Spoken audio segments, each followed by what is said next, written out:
घटनात्मक पदावर आहेत आणि डॉक्टर आंबेडकर घटनाकार होते किंवा आहेत. आम्हाला अभ्यास करावा लागेल त्याच्यावरती मांडी घालून मान ठोकून.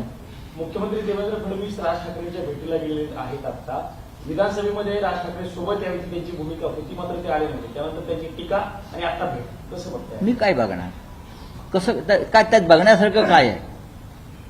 राज ठाकरे यांनी शिवाजी पार्कला एक कॅफे खोललेलं एवढंच मला माहिती आहे.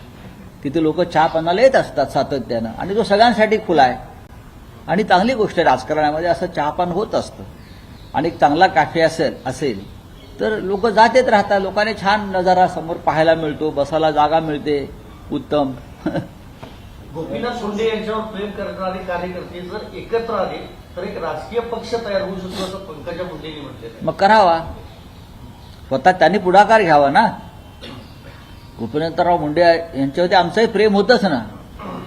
गोपीनाथराव मुंडे हे त्या काळात युतीचे समर्थक होते. युती उभी करण्यामध्ये, टिकवण्यामध्ये त्यांचंही मोठं योगदान होतं. आणि आता पंकजाताईला वाटत असेल की एक नवीन पक्ष स्थापन करावा मुंडे साहेबांच्या विचारधारेचा, तर त्यांनी नक्की पुढाकार घ्यावा. त्यांना आमच्या पूर्ण शुभेच्छा आहेत. धनंजय मुंडे यांच्यावरती होत असलेल्या आरोपामुळे, काय? कुठे धनंजय मुंडे किंवा मुंडे परिवारावरती होत असलेल्या आरोपामुळे